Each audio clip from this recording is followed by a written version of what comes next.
Assalamualaikum warahmatullahi wabarakatuh. Kembali lagi di bagian kedua tentang dialek dialek Betawi zaman dulu.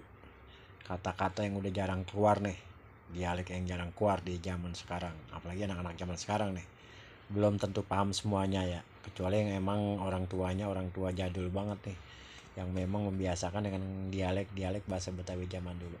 Kalau kemarin kita membahas tentang dialek atau kata-kata ora dan bagen, sekarang kita membahas tentang kata ilokan. Ilokan adalah artinya sebagai kata tanya ya. Contohnya, ilokan tukang beca mampu membeli mobil Mercy. Nah, masa iya tukang beca mampu membeli mobil Mercy? Artinya kata ilokan itu masa iya tanda tanya.